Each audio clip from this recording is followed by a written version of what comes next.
watoto sasa tuko pamoja kama wana Kenya, tukisema hakuna kuua wasichana, hakuna kuua wamama, hakuna kuua watoto kwa namna ya jinsia.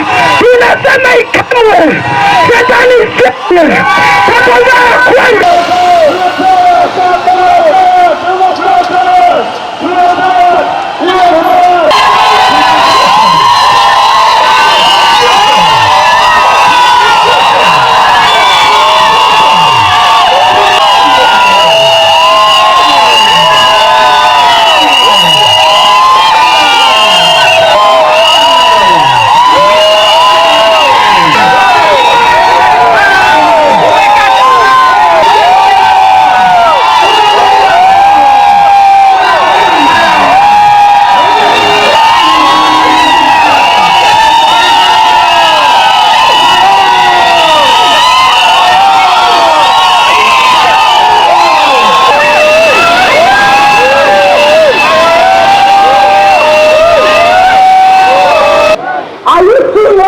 Are going through? Are you seeing what we are really going through? Hello? We want to go up and belly in front of the locals in high.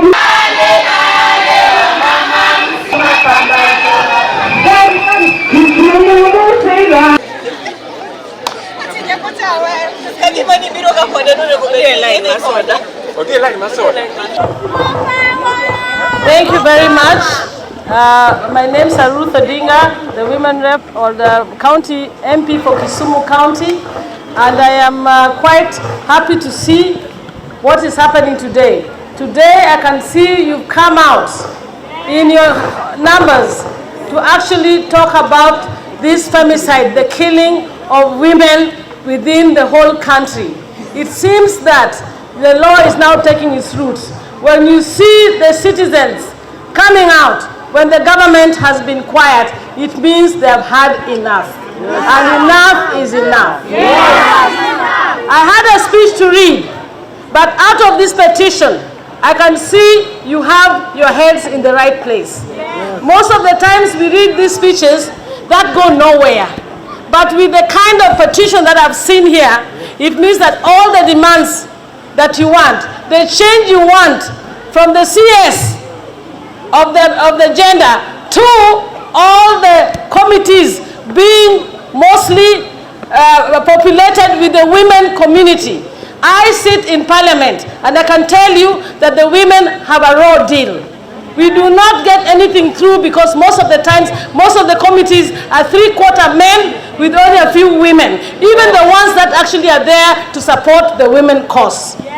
And it is time to change. Yes. And the biggest statement I've heard from my sister is the one that says that you have enough women, enough feminists, enough young people to populate these offices. Yes. Why are they not being done so? Yes. It is high time that we look at these issues, not by begging the president, not by begging parliament, not by begging the governor, but by saying that put the right people in the place and you see the change. If you take these women and you put them in, to head the police division, to head the security of these counties, you will see the change. There will be less of us going to the police stations that are populated by the male policemen who then harass the same women. And when you go there, you are called a prostitute. That is the truth. We have gender-based violence desks at the police stations. What are they doing there? You are being molested and you are being harassed and even given death threats, even in your own house. When you reach the police station, unaambiwa na polisi that wewe ndio uliprovoke the man because he's a man.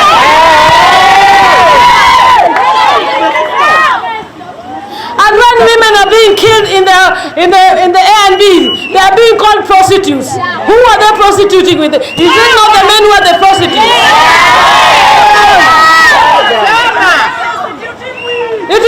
It is with great sorrow that I sit in a country where the president is happy, telling people how Kenya is going on, and the people who manage any country are the women, and women are being killed in Kenya more than any other country in Africa, and we cannot sit and watch it.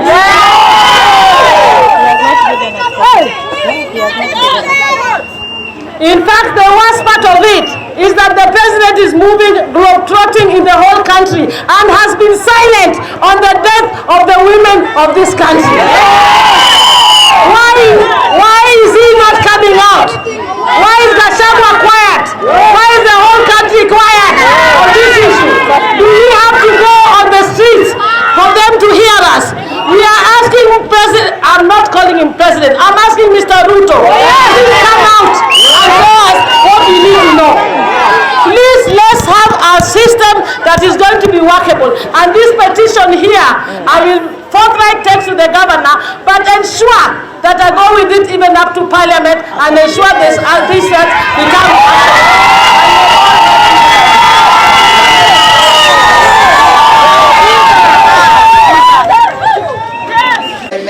merely because we are women, heartbroken from the sheer volume of names and stories of women whose lives have been taken by men merely because they were women, angry at the men who violated and assaulted us and take our lives but get to walk away scot-free or with just a slap on the wrist because their victims are women.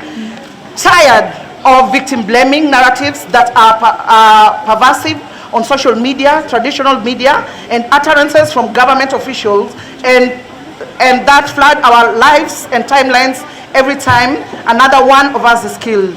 Despairing at the responses of chiefs, police, prosecutors, courts, and other government actors when we go to them for help and protection, frustrated at the insufficient and alphabetical implementation of laws that are supposed to prevent and address violence against women, including femicides, empowered by the Constitution of Kenya and the collective decision that enough is enough.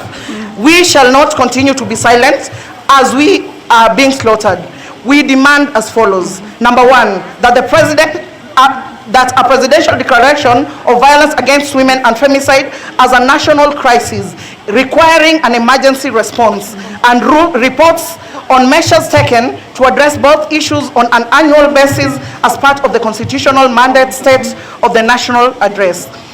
Two, in response to the declaration of violence against women and femicides as a national crisis, we demand an establishment of a commission on the elimination of femicide and violence against women and girls, whose terms of reference shall include the development of a national plan of action for the elimination of violence against women and femicides. The Commission of the Elimination of Femicide and Violence Against Women and Girls shall be composed of national, African, and international feminists, and this composition shall be 60% of women and 40% men, which ensures its compliance with the 2/3 rule.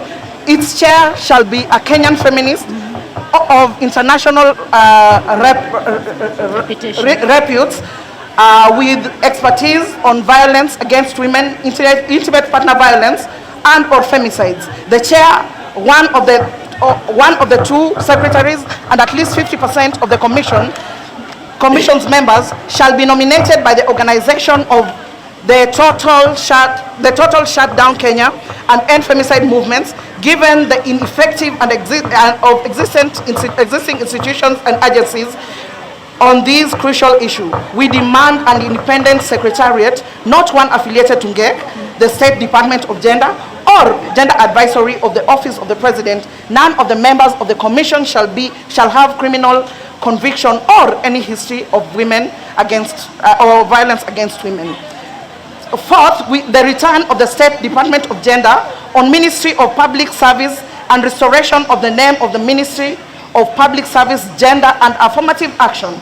Women rights, including women rights to life and security, are a matter of national concern and central to national development. Article 1 of the Constitution of Kenya 2010 states that all sovereign power belongs to the people. Women are people. Women and girls are more than half of the people of Kenya. The issue of gender inequality and affirmative action and women full integration into the benefits from citizenship are core to the public service and national development, and the location of the State Department of Gender should reflect that. Given the public record of violence against women statements by the current Cabinet Secretary of Public Service, we demand his resignation and appointment of a Cabinet Secretary with no record of violence against women to head the restructured ministry.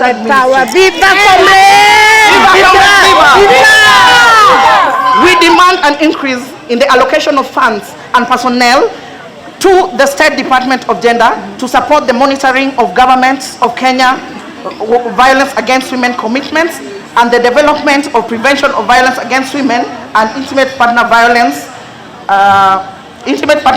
programs for men. We demand an inclusive and participatory process which includes grassroots feminist organizations and movements. In the appointment of women to public positions, Kenya feminists, especially young Kenyan feminists, are more than qualified to serve in public service, and the appointment process continues to overlook and deny young feminists appointment in positions.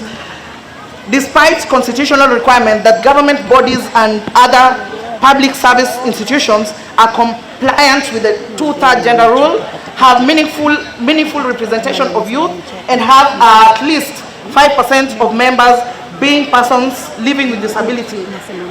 For the avoidance of doubt, women constitute 50% of youth and people with disability. And I will read the seventh demand and then present the petition to the women rep. And the petition will be found on various social media platforms.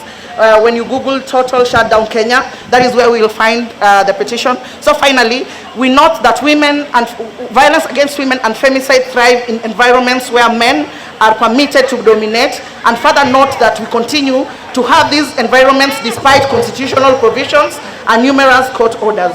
These numerous public bodies are illegally super majority male. We therefore demand full, immediate compliance with the 2/3 gender rule and the reconstitution of public service bodies to ensure compliance with the constitution and the law and promote equality. Supermajority male bodies continue to demonstrate. They do not take women's issues, women's security, women's dignity, and women lives seriously.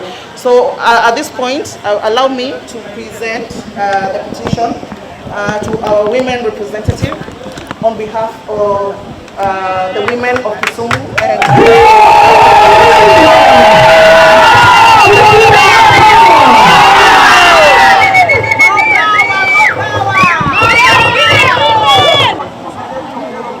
the men, let me speak for the men. Wanaume viva! Wanaume viva! On behalf of all the men of this country, we are standing with our mothers, we are standing with our sisters, we are standing with our children to say this violence must stop. On behalf of all the men, the young people of Kisumu, the young people of Kenya, the old men, all of us where we are, this violence must stop. This violence must stop. The killing must stop. Hakuna haja ya kuwapeleka BNB na kuwaua. Hawa ni madada zetu.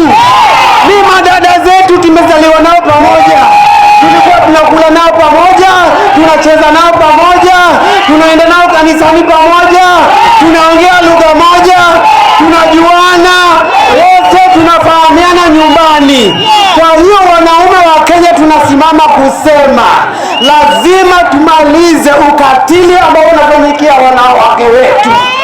Lazima tuongee, maana wote tunanyamaza nyumbani na hivi vitu vinatendeka. Let us all stop. Let us all make this stop right now. Let us all make this stop. The men will not be silent as we see our children getting hurt. The men will not be silent. Viva comrades, viva! Viva comrades, viva!